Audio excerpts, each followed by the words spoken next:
светилището на Орфей. Ето го.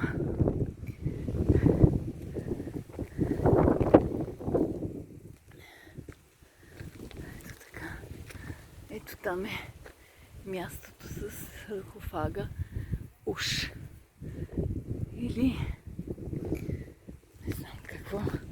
Дайте се разходим, да пообиколим, да видим тези скали, да видим това място. Тук е на много стратегическо място, сред много хълмове. Един хълм в средата, като кръг, свещен кладенец. Преди Христа 2 хилядолетия, това е по-ранно. Вижте сега къде. Намерихме една пещера. Тук, една дупка. Ето я. Тя не знам как се вижда. На слънцето е огряло. Ето я. Ето така една кръгла дупка. Скалата кръгла. Тук е красиво. Изгледа. Прекрасно е надолу. Стъпала надолу. Отстрани, това е на някакъв хълм, отстрани само хълмове и урви. Така е. Ето е красотата на... Гледай какви оранжеви листа вече има.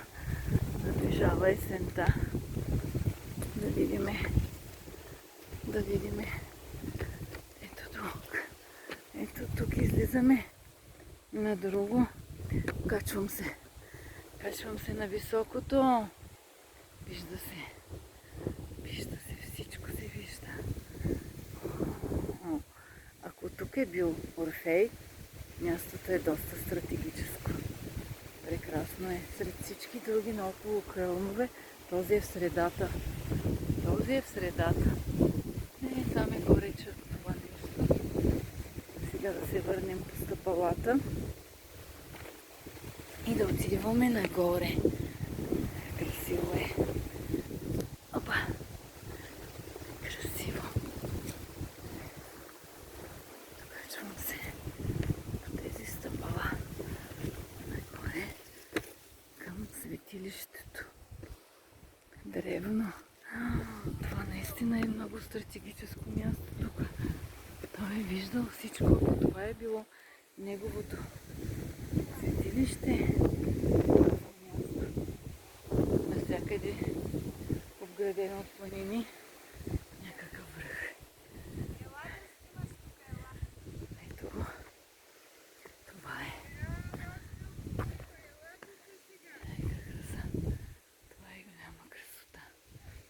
Велико е. Мястото е вълшебно. Наистина.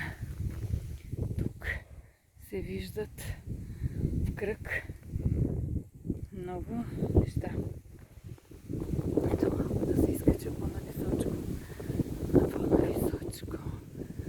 Ето там е това светилище, за което дойдохме. А тук има някаква стена, която изглежда по-културна, по-млада на възраст. Да. Ето го. Отиваме нагоре и някакви крепостни стени, които са с по-ранна, по-късна възраст, т.е. по-млади.